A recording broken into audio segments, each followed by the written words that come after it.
నమస్తే తెలుగు న్యూస్కి స్వాగతం. ఉపరాష్ట్రపతి జగదీప్ ధన్ఖడ్ రాజీనామా దేశవ్యాప్తంగా ఇప్పటికీ మిస్టీరియస్గానే ఉంది. ఎందుకు రాజీనామా చేశారు? రకరకాల కారణాలు తెర మీదకు వస్తున్నప్పటికీ కేవలం యశ్వంత్ వర్మ అభిశంసన విషయంలోనే ధన్ఖడ్ రాజీనామా చేయాల్సి వచ్చిందా?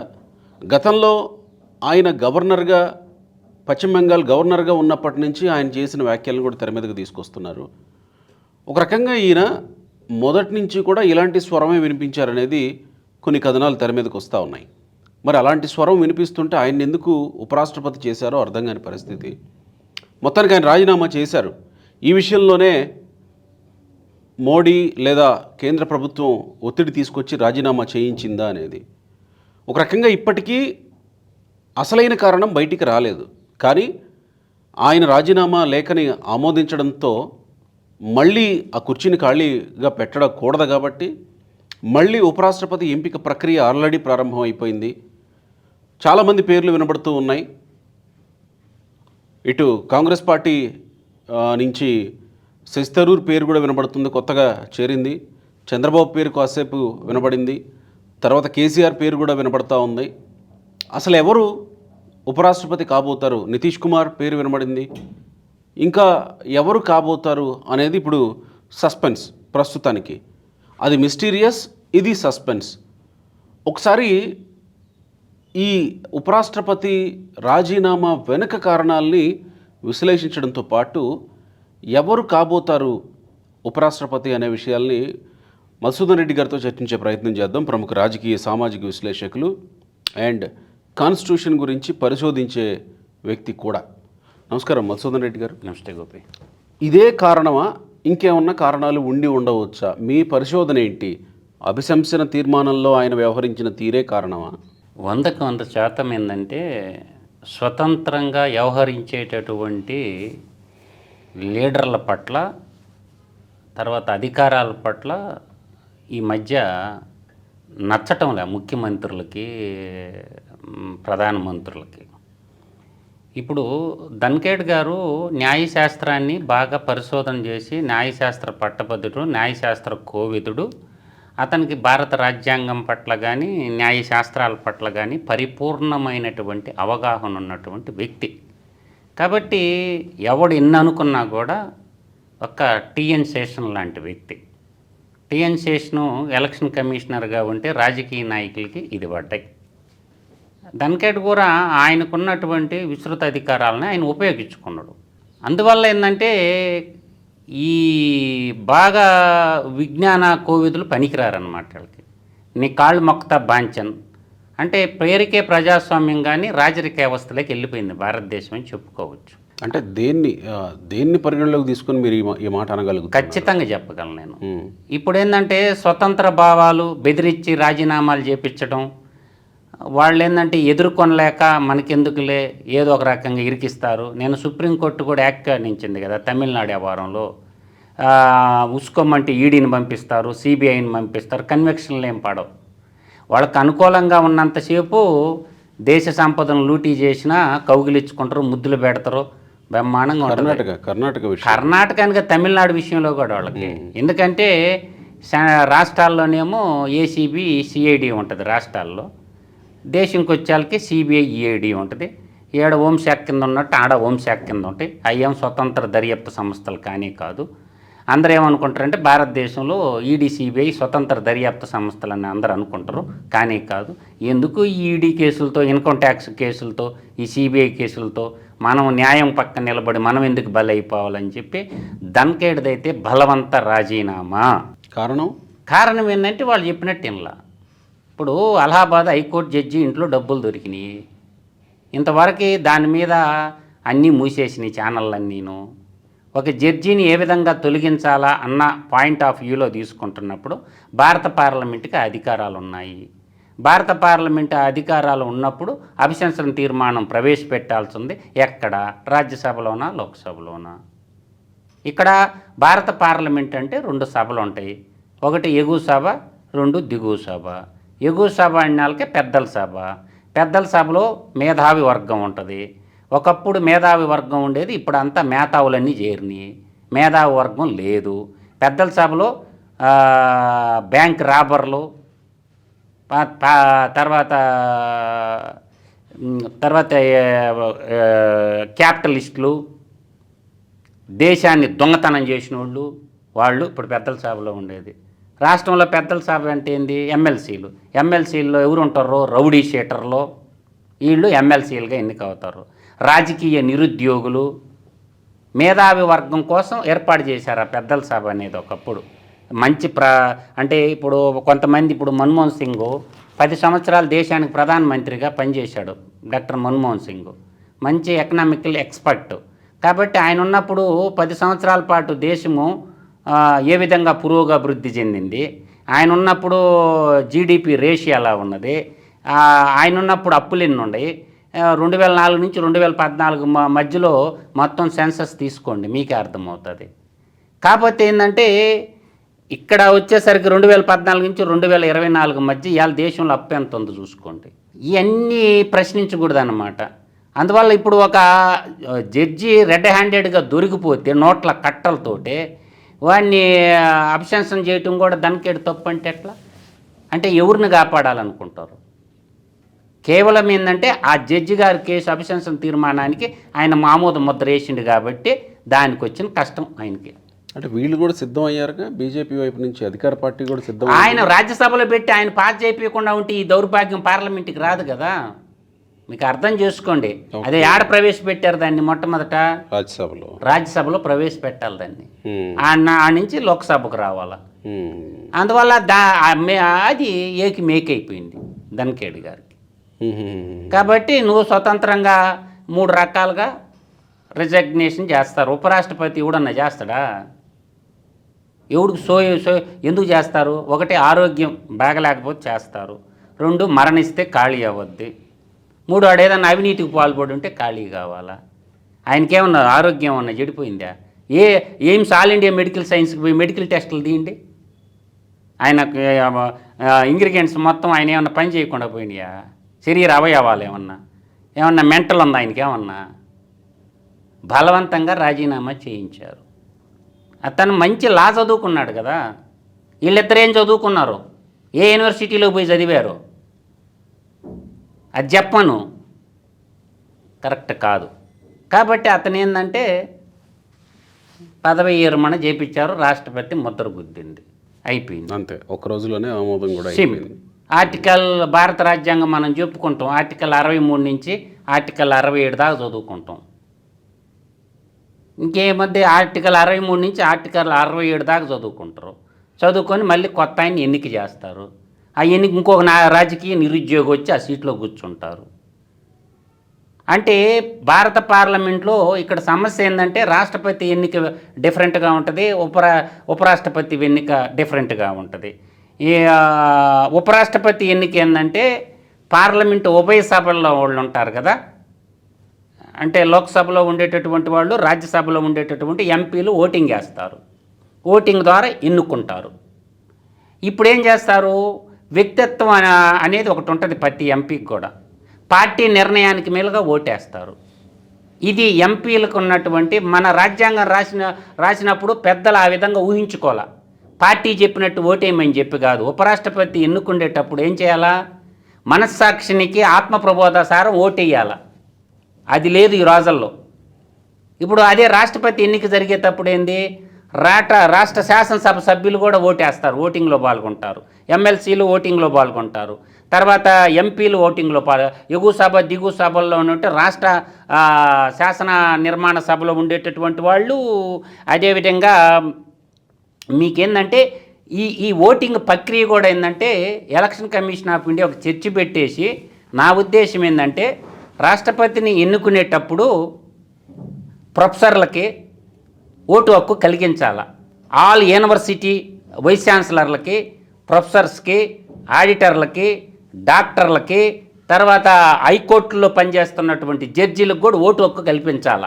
ఈ రాజకీయ నాయకులను కానీ నమ్ముకుంటే ఇటువంటి పరిణామాలు రూపాంతరం చెందింది. కాబట్టి కొత్తగా సవరణ చేయాలి రాజ్యాంగాన్ని. ఇప్పుడు వాళ్ళు ఏమన్నా స్వతంత్రంగా వేస్తారని ఖచ్చితంగా అంటే లార్జ్ స్కేల్లో మీకు గుర్తుపెట్టుకోండి. కలలు అంటున్నారు. అంటే ప్రజాస్వామ్యం అంటే బ్యూటీ ఆఫ్ డెమోక్రసీ అంటే ప్రజాస్వామ్యం అంటే వాళ్ళ ఊరు. మీరు ఇప్పుడు నేను అంటున్నది లాయర్లు ఉంటారు హైకోర్టులో, ఆల్ హైకోర్టు. వాళ్ళ ప్రజాస్వామ్యం అంటే నేను అనేది కాదు, లాస్ట్ ఓటు బ్యాంక్ ఉన్నప్పుడు రాష్ట్రాలు అన్ని హైకోర్టులో ఉన్నటువంటి అడ్వకేట్ వృత్తిలో ఉన్న లాయర్లు ప్రభావితం గారా, ప్రొఫెసర్లు ప్రభావితం గారా, లేకపోతే ఇంకొకళ్ళు డాక్టర్లు ప్రభావితం ఇంకా అలా చెప్పుకుంటా పోతే చెక్ అండ్ బ్యాలెన్స్ మెథడ్కి ఎక్కడో చోట ఉండాలా. మీరంతా మనం ఏం చేస్తున్నామంటే, నేను అంటుండేది ఏంటంటే, ఇప్పుడు చార్టెడ్ అకౌంట్లకి ఒక సర్టిఫికేట్ ఉంటుంది, ఎన్నో కొంత మోరల్ వాల్యూస్ ఉంటుంది. తర్వాత మెడికల్ చదువుకున్న డాక్టర్స్, వృత్తిలో చదువుకున్నటువంటి డాక్టర్స్ ఉంటారు. నేను అంటుండేది ఇప్పుడు లా చదువుకున్నటువంటి ఎల్ఎల్బి లా చదువుకున్నటువంటి ఇప్పుడు గ్రాడ్యుయేట్ ఎమ్మెల్సీ మనం పెడుతున్నాం కదా, ఓటు బ్యాంక్ పెడుతున్నాం కదా. గ్రాడ్యుయేట్ ఎమ్మెల్సీలు ప్రభుత్వానికి ఎలా గుణపాఠంగా తయారైనవి చూశారుగా. ఇప్పుడు జగన్మోహన్ రెడ్డి పరిపాలన జరిగినప్పుడు 3 గ్రాడ్యుయేట్ ఎమ్మెల్సీ ఎలక్షన్లు జరిగినాయి. గ్రాడ్యుయేట్స్ ఎలా తీర్పు ఇచ్చారు చూశారుగా. వెస్ట్ రాయలసీమ కానీ, ఈస్ట్ రాయలసీమ కానీ, ఉత్తరాంధ్ర 3 జరిగిన ఎలక్షన్ 108 నియోజకవర్గాల్లో దాని ప్రభావం చూపించిందా లేదా. కాబట్టి మీరు అనుకున్నంత ఏముండదు. అట్లీస్ట్ ఏంటంటే రాష్ట్రపతి ఎలక్షన్కి, ఉపరాష్ట్రపతి ఎలక్షన్కి వీళ్ళని ఎన్నుకునేటప్పుడు ఎంతో కొంత నేనంటుండే భావజాలం ఏంటంటే, వీళ్ళ కొద్దిగా ఓటింగ్ పెట్టండి. జడ్జి స్థానంలో ఉండేటటువంటికి, వైస్ ఛాన్సలర్లుగా ఉన్నటువంటి వాళ్ళకి, అంటే ప్రొఫెసర్ రేంజ్ ఉండేటటువంటి వాళ్ళకి, అటువంటి వాళ్ళకి చార్టెడ్ అకౌంట్ రేంజ్ ఉండేటటువంటి వాళ్ళకి ఓటు హక్కు కల్పించడం వల్ల ఏమవుద్దంటే ప్రజాస్వామ్యం కొద్దో గొప్పలో పరిడి వెళ్ళద్ది. ఇప్పుడు ఏమంది, రాజకీయ ముఖ్యమంత్రికి ఇష్టమైతే ఉండటం, లేకపోతే దిగిపోవటం. ఇప్పుడు ముఖ్యమంత్రికి ఇష్టమైతే ఉండటం, లేకపోతే దిగిపోవటం. ప్రధానమంత్రికి ఇష్టమైతే ఉండటం, దిగిపోవటం. ఇది ఎక్కడ కర్మ, ఇది ఎక్కడ సోజ్యం అని నేను అంటున్నాను అనమాట. ఇవాళ రాష్ట్ర గవర్నరు పాత్ర కేంద్రంలోనే కదా ఉండేది. గవర్నర్ పాత్ర వాళ్ళు ఎలక్ట్ చేస్తారు, సెలెక్ట్ చేస్తారు, రాష్ట్ర ప్రజల మీద రుద్దుతారు.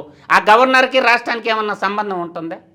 అంటే గవర్నర్ని ఎన్నుకునే ప్రక్రియ, రాష్ట్రపతిని ఎన్నుకునే ప్రక్రియ విస్తృతం చేయమని చెప్తున్నాం. అంటే మీరు చెప్పేదాని ప్రకారం రాజ్యాంగంలో మళ్ళీ మార్పు చేయాలా. నేను ఇప్పటి నుంచే చెప్తుండా, నూతన రాజ్యాంగ నిర్మాణ సభ భారతదేశానికి అవసరం ఉంది. మీరు ఊరికైనా నచ్చినా నచ్చకపోయినా భారతదేశానికి అప్పుడు స్వతంత్రం వచ్చినప్పుడు రాజ్యాంగ నిర్మాణ సభని ఏ విధంగా అయితే ఏది మళ్ళీ నూతన రాజ్యాంగం అవసరం ఉంది అని అంటే ఎందుకు అమెండ్మెంట్ చేసుకున్నారు? ఇప్పటికీ ఆషామాషిక అమెండ్మెంట్ చేయాల. ఎన్ని పేజీలు చింపేశారు భారత రాజ్యాంగంలో. అమలు చేయడం చేతగాక ఉన్నది ఉన్నట్టు అమలు చేస్తే మళ్ళీ కొత్తగా రాజ్యాంగం ఎన్ని పేజీలు చింపేశారు భారత రాజ్యాంగం. ఉన్నాయి అమెండ్మెంట్స్ కూడా ఉన్నాయి. నేనేమంటున్నాను, అదే నేను అంటున్నది, ఎందుకు ప్రక్రియలో మీకు ఎన్నిసార్లు అమెండ్మెంట్ చేసుకుంటారు? ఎన్నుకునే ప్రక్రియలో కనీసం 60 సంవత్సరాలు. ఇప్పుడు భారత రాజ్యాంగంలో అంబేద్కర్ గారు 10 సంవత్సరాలు రిజర్వేషన్ అన్నాడు. ఇప్పుడు రిజర్వేషన్లు పెంచుకుంటూ పోతా ఉన్నారు కదా రోజు రోజుకి. అంబేద్కర్ ఏం చెప్పాడు? రిజర్వేషన్లు 10 సంవత్సరాల తర్వాత వద్దనుకో. రాజకీయ కారణాల చేత ఏం చేస్తున్నారు? అంబేద్కర్ చెప్పినాడే ఏంది? అసలు అంబేద్కర్ రాసిన పీఠిక ఉందా? భారతదేశానికి అంబేద్కర్ గారు భారత పార్లమెంట్లో ప్రవేశపెట్టిన పీఠిక ఉందా? చర్చ కాదు, ఇదే చర్చ.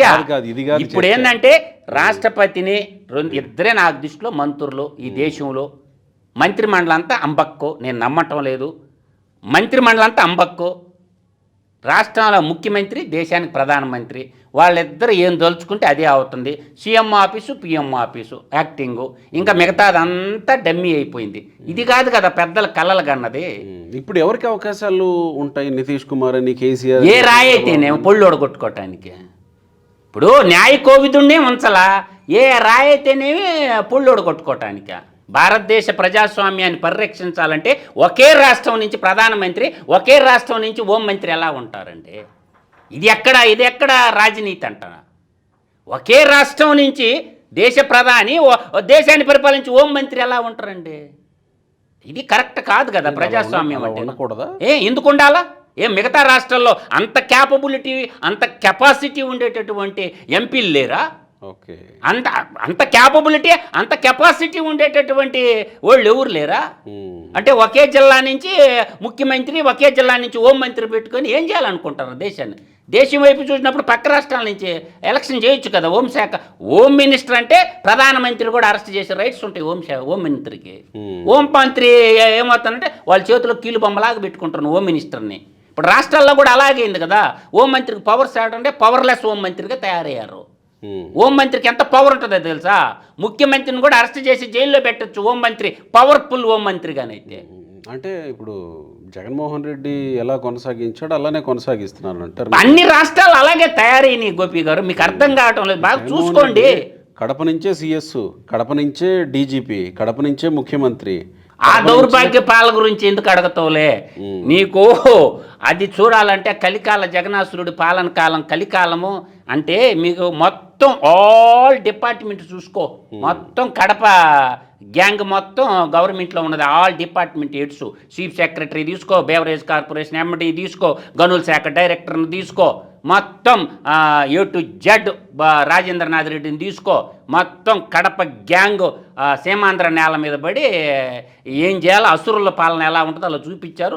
దానికి ప్రజలు కూడా బాగానే బుద్ధి చెప్పారు. రైట్. ఇప్పుడు ఎవరికి అవకాశం ఉండొచ్చు ఈ జరుగుతున్న? మోడీ ఎవరు అనుకుంటే అంతే అంతే వాళ్ళు అయిపోద్ది.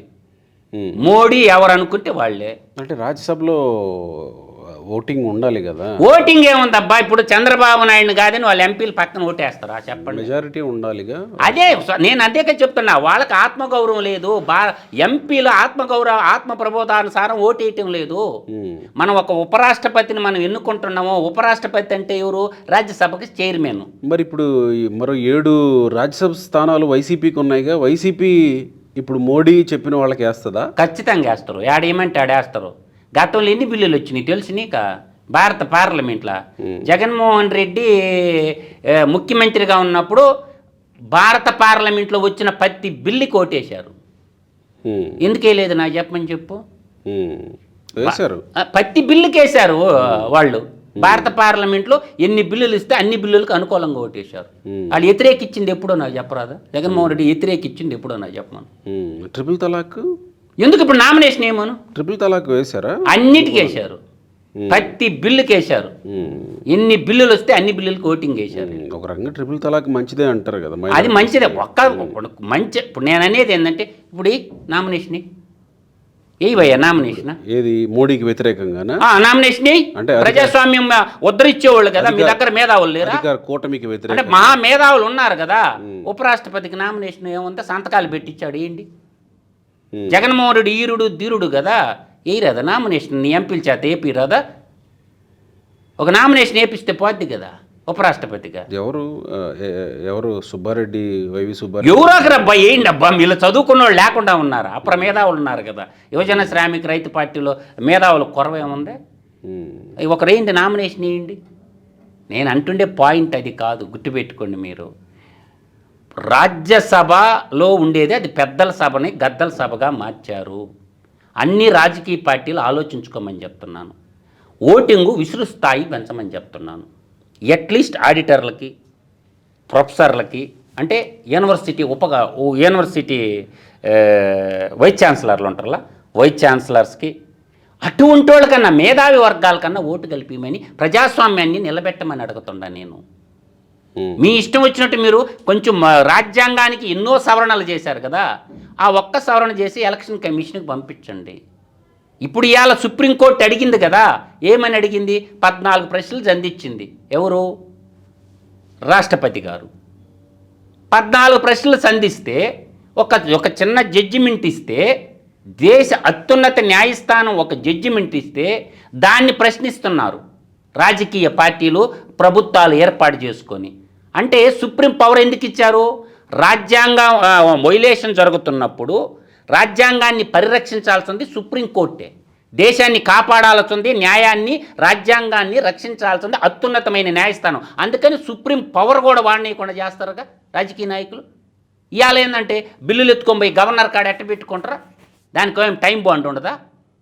అన్ని రాష్ట్ర ప్రభుత్వాలకి, అందరికీ, అన్ని రాజకీయ పార్టీలకి ఈరోజు లేఖలు రాసింది సుప్రీంకోర్టు.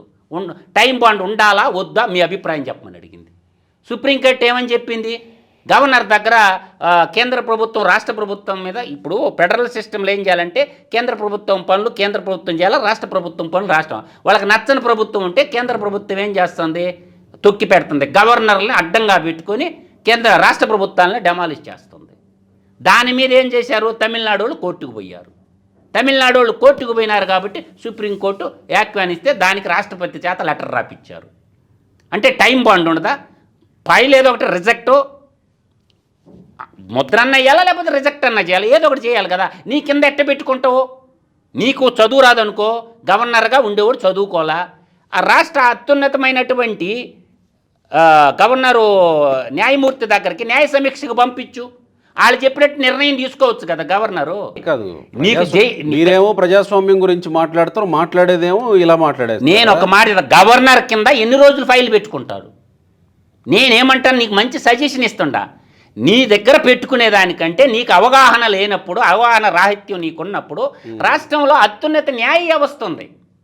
ఆ న్యాయ వ్యవస్థ జడ్జి గారు ఉంటారు, అక్కడ న్యాయ సమీక్షను పంపించు. అవును సార్, పరిశీలించడానికి ఎన్ని రోజులు పెట్టుకుంటావు? అంటే సంవత్సర కాలాలు పెట్టుకుంటావా ఏంది?